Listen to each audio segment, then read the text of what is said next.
sana ndugu kiongozi wa chama, makamu mwenyekiti, katibu mkuu na viongozi wote wa kamati kuu, halmashauri kuu na mkoa wa Dar es Salaam, viongozi wa jimbo na kata. Habari za jioni.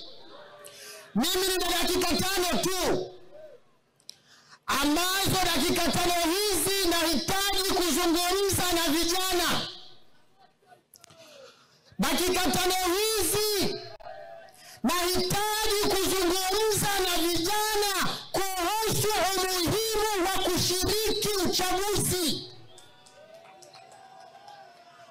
Nadhani tunafahamu kuna wanaosema Oktoba wanatiki, kuna wanaosema hawashiriki, lakini ujumbe ambao nataka kuwapa vijana ni huu, ya kwamba uchaguzi ndio uliobeba 75% ya siasa. Unapofikia neno siasa, imebeba 75% na uchaguzi. Tafsiri ya siasa ni ufanyaji wa maamuzi na mgawanyo wa rasilimali. Nani apate barabara, nani apate ajira, nani apate afya, nani apate maisha mazuri na uchumi mzuri. Ndio tafsiri yake. Uchaguzi ndio ambao unatoa viongozi wanaokwenda kwenye vyombo vya maamuzi kufanya maamuzi. Nani apate ajira, nani apate afya, nani apate elimu, nani apate barabara. Kwa maana yake ni kwamba tukisema hatuendi kwenye uchaguzi, tafsiri yake tumeacha hatima ya maisha yetu kwa viongozi wa serikali ya CCM.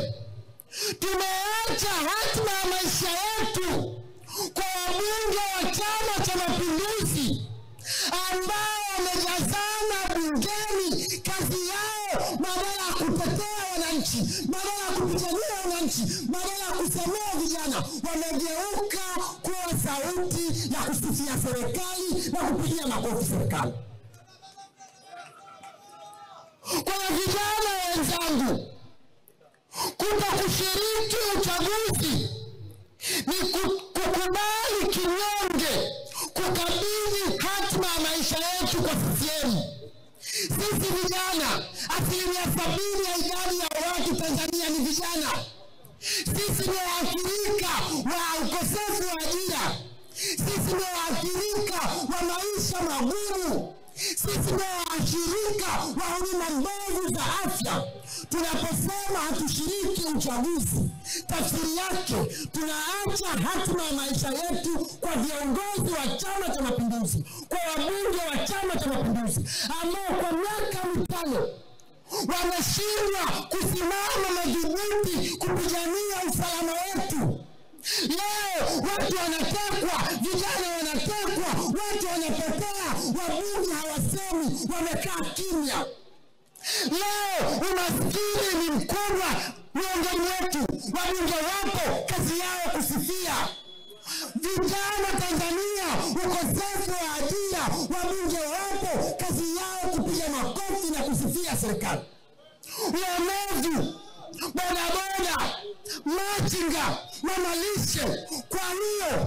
Kwa hiyo uchaguzi wa mwaka 2025 Oktoba ndio muda kwetu kwenda kufanya maamuzi, kupiga kura, na sio kupiga kura tu, kuhakikisha kura tunazozipiga tunazilinda, kuhakikisha uhuru wa serikali ya CCM kuweka kura feki, uhuru unaofanywa na jeshi la polisi kuisaidia CCM kuhakikisha tunasimama madhubuti kupinga uhuru huo.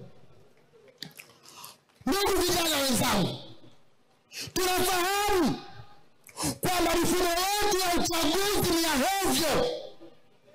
Tunafahamu sheria zetu za uchaguzi ni mbovu. Tunafahamu tume ya uchaguzi ni tume ya CCM. Tunafahamu, tunajua. Lakini Sisi tuna wajibu wa kwenda kusimama na kuonesha mamlaka yetu na kuonesha nguvu yetu, kuhakikisha kiongozi aliyechaguliwa kwa kura zetu ndiye anayetangazwa na kwenda kwenye vyombo vya maamuzi kutuwakilisha na kutupigania. Nchi hatuwezi kuamuliwa hatima yetu na viongozi wa system. Hatuwezi kuamuliwa hatima yetu na Chama cha Mapinduzi na dola na polisi. Sisi wananchi kwa mujibu wa ibara ya 8 ndio tuna mamlaka ya kuamua tumweke nani, tumwache nani, tunaende nani.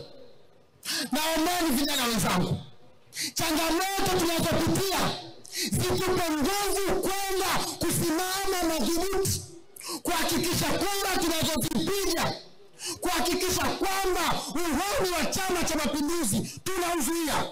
Na ninaamini kwamba huu ni wajibu wetu sote. Ni wajibu wetu sote vijana kuhakikisha tunalinda kura zetu, kuhakikisha tunapinga uhuni, na tuseme kwa pamoja kwamba lazima tushiriki uchaguzi kwa sababu uhuni hasusiwi.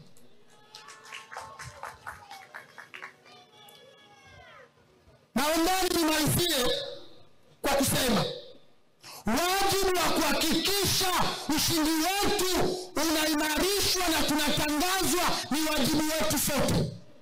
Tukishindwa kufanya hivyo, tutakuwa tumeacha hatima ya bunge letu kuwa tawi ya Chama cha Mapinduzi, kuwa bunge la vituko, bunge la kusifu na kuabudu. Hatupaswi kukubali. Tusimame, twendeni Oktoba, tukaimarisha chama chetu, tukahamasisha imara, tukapiga kura, tukalinda kura zetu, na tupinge uhuni wote wa Chama cha Mapinduzi, tupinge uhuni wote wa dola, tupinge uhuni wote wa serikali, kuhakikisha kura zetu zinakuwa na thamani. Leo hapa kwenu Temeke mlikuwa na mtoto wenu anaitwa Deodatus Soka. Soka ametekwa mpaka leo hajulikani yuko wapi. Hapa kwenu Tanzania hapa tulikuwa na kaka yetu anaitwa Mlude. Mpaka leo Mlude ametekwa hajulikani yuko wapi. Mzee Kimao kauawa, hakuna hata uchunguzi. Mimi naongea na wewe, nilitekwa mnajua, mpaka leo hakuna uchunguzi. Hawa polisi tunawalipa kwa kodi zetu, hawafanyi chochote, hawafanyi uchunguzi, hawafuatilii, hawapelelezi, na serikali imo. Wabunge wapo, waziri wa mambo ya ndani ambaye alipaswa kuwajibishwa yupo, IGP ambaye alipaswa kuwajibishwa yupo. Mnajua sababu? Mnajua sababu? Ni kwa sababu bunge ambalo lina wajibu wa kikatiba ibara ya 63 ibara ndogo ya 2 kusimamia serikali ni bunge la CCM. Hawawezi kusema, hawawezi kuiwajibisha serikali, kazi yao ni kusifu. Twendeni tukafanya maamuzi, kukataa ujinga, tupeleke viongozi wa kutusemea, kutupigania na kututetea. Asanteni sana vijana, naamini mtakwenda kusimama.